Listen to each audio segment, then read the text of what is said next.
श्री स्वामी समर्थ. आज गुरुवार म्हणून माझे मिस्टर स्वामींना अभिषेक घालत होते आणि अभिषेक घालत असताना त्यांच्या लक्षात आलं की पूजेची तयारी पूर्ण झाली, पण फुलांची पिशवी किचनमध्येच राहिली. म्हणून ते किचनमध्ये फुलांची पिशवी घेण्यासाठी आले होते, पण स्त्री तिथेच उभी होती. तिने ती स्वामींची मूर्ती घेतली आणि स्वतःचा अभिषेक घालायच्या तयारीला लागली होती. पण काय माहीत कशामुळे पण तिच्या हातून ती स्वामींची मूर्ती निसटली. रोजच ती स्वामींची मूर्ती हाताळते, पण आजपर्यंत कधीच तिच्या हातून निसटली नव्हती.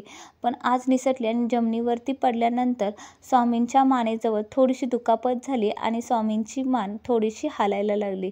तर हे सर्व बघून आम्ही दोघंही खूप थक्क झालो की आज पहिल्यांदा स्त्रीच्या हातून असं कसं काय घडलं. कारण स्त्री तर स्वामी आजोबांशी इतकी एकरूप झालेली आहे की प्रत्येक गोष्ट ती आजोबा तिला म्हणता येत नाही, पण बाबा बाबा म्हणत ती प्रत्येक गोष्ट स्वामींना शेअर करत असते. बाबा मी हे केलं, बाबा मी ते केलं, बाबा तुम्ही दूध प्या, मी दूध पिईन, तुम्ही जेवू घ्या, मग मी जेवेन, अशी ती बोलत असते. कधी झोप नाही आली तर ती म्हणत असते की मला बाबांच्या मांडीवरती झोपायचं आणि स्वामींना जवळ घेऊन झोपत असते.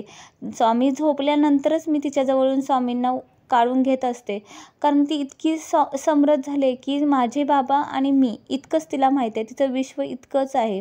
ती रडायला जरी लागली किंवा एखाद्या वेळी पडली तर मी तिला म्हणते की चला आपण बाबांच्या जवळ जाऊ, तुला बाबा औषध देतील.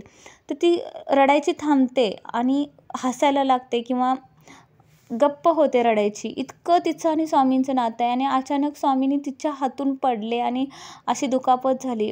खूप थक्क झालो, वाईट वाटत होतं की काहीतरी संकट येणार आहे की काय, पण टेन्शनमध्ये काहीच सुचत नव्हतं. माझे मिस्टर म्हणले की जाऊ दे, आपण आता ही अशीच मूर्ती ठेवतो आणि त्याला अभिषेक वगैरे काही घालत नाही. संध्याकाळी आपण नवीन मूर्ती आणू आणि स्थापनाही करू, कारण आज गजानन महाराजांचा प्रकट दिन पण आहे, गुरुवार पण आहे. मंदिरात जाऊ आणि छानशी मूर्तीही घेऊन येऊ.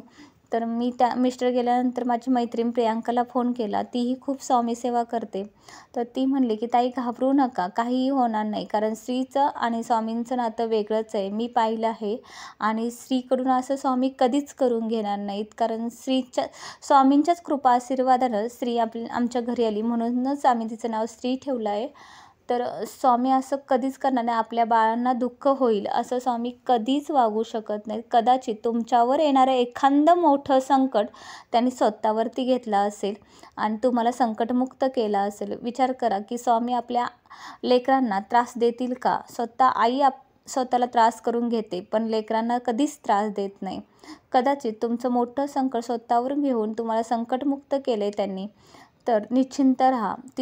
तिच्याशी बोलल्यानंतर खरंच थोडंसं बरं वाटलं, मनाला समाधान वाटलं. कदाचित स्वामींनीच तिला माझ्यापर्यंत पोचवलं असेल, कारण इतकं टेन्शन आल्यानंतर मला काही सुचत नव्हतं कुणाला फोन लावावा आणि काय करावं. म्हटलं की प्रियांकाशी बोलल्यानंतर मला थोडंसं बरं वाटेल.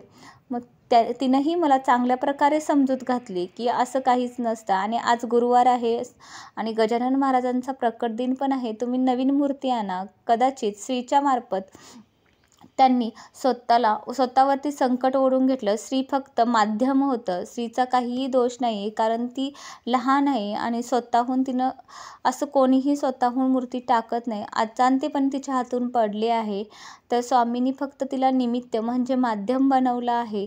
असं काही नाही की स्त्रीवर कोणतं संकट येणार आहे किंवा स्त्रीला काही अपाय होणार आहे.